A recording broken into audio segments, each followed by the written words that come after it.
Hai, Assalamualaikum. Bertemu lagi kita dalam channel Cik Ya.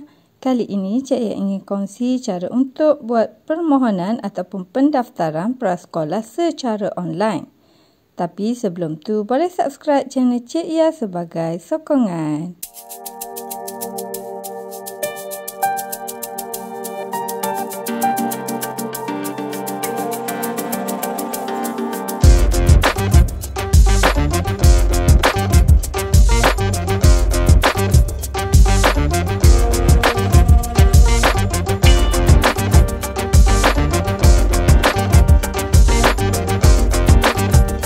Okey, mula-mula kita buat dulu carian sistem iprasekolah.moi.gov.my dekat Google. Kemudian kita klik yang ni.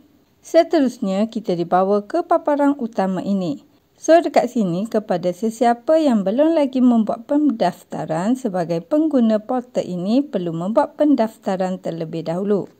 Okey, untuk pendaftaran pengguna kita klik dekat sini. Seterusnya dekat sini kita perlu isi semua maklumat yang diminta. Diingatkan maklumat ibu bapa ya, bukan maklumat anak. So kita masukkan nama penuh kita, lepas tu nombor kad pengenalan kita dekat sini dan seterusnya nombor telefon kita. Lepas tu dekat bawah ni kita perlu cipta kata laluan. Untuk kata laluan ni mestilah mengandungi 8 hingga 12 aksara. Dan mestilah mengandungi gabungan huruf besar, huruf kecil dan nombor. Untuk penggunaan simbol tidak dibenarkan ya. So jangan letakkan simbol. Lepas dah cipta kata laluan, kita perlu salin balik kata laluan yang kita cipta tadi dekat sini.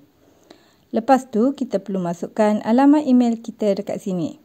Seterusnya kita perlu pilih soalan keselamatan dengan klik dekat sini. Lepas tu sila masukkan jawapan untuk soalan keselamatan yang kita pilih tadi dekat bawah ni. Lepas dah siap isi semua maklumat yang diminta, kita klik simpan. Seterusnya keluar macam ni menunjukkan kita dah selesai membuat pendaftaran pengguna untuk sistem iPrasekolah. Okey, seterusnya untuk ke menu utama kita klik je yang ni. So dekat sini kita dah boleh log masuk menggunakan password yang kita cipta tadi. Okey, dekat sini kita masukkan nombor kad pengenalan kita. Lepas tu kita masukkan password yang kita cipta tadi dekat sini. Seterusnya kita klik log masuk. Ini adalah paparan utama dalam sistem iPrasekolah. So dekat sini untuk kita membuat permohonan prasekolah, kita klik dekat sini. Borang permohonan prasekolah. Lepas tu kita perlu masukkan nombor MyKid anak kita dekat sini. Kemudian kita klik seterusnya. Okey, untuk langkah pertama kita perlu isi semua maklumat anak kita. Sila pastikan maklumat yang dipaparkan adalah betul. Barulah kita klik dekat bahagian langkah kedua. Okey, untuk langkah 2 ni sila pastikan alamat kita adalah betul. Sekiranya dah betul, kita teruskan dengan klik dekat bahagian langkah 3. Okey, untuk langkah 3 ni kita perlu isi semua maklumat ibu bapa. Pastikan maklumat yang dipaparkan adalah betul.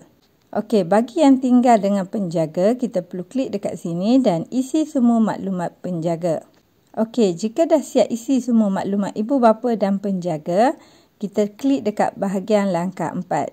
Okey, untuk langkah 4 ni kita perlu isi maklumat tanggungan kita yang mana kita perlu kemaskini maklumat yang belum lengkap. Untuk kemaskini maklumat yang belum lengkap, kita klik dekat sini. Lepas tu, kita boleh buat pengemaskinian maklumat.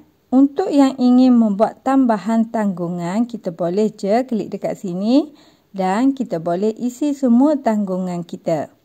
Bila dah siap semuanya, kita klik dekat langkah 5. Okey, untuk langkah 5 ni, kita perlu isi maklumat sekolah yang ingin kita pohon. So, dekat sini kita boleh pilih negeri, PPD, nama sekolah yang kita ingin pohon dan last kali kita perlu masukkan anggaran jarak rumah kita ke sekolah. Bila dah siap semuanya, kita klik dekat langkah 6. Dekat bahagian langkah 6 ni, kita perlu membuat pengesahan maklumat. So, kita perlu klik dekat kotak kecil ni. Lepas tu, kita klik hantar permohonan. Lepas dah selesai buat permohonan secara online, kita perlu cetak borang permohonan ni dan borang ini perlu dikepilkan bersama dokumen-dokumen sokongan seperti yang diminta. Dokumen tersebut mestilah dihantar ke sekolah yang kita pohon. Okey, itu sahaja perkongsian kali ini. Jumpa lagi next video. Bye.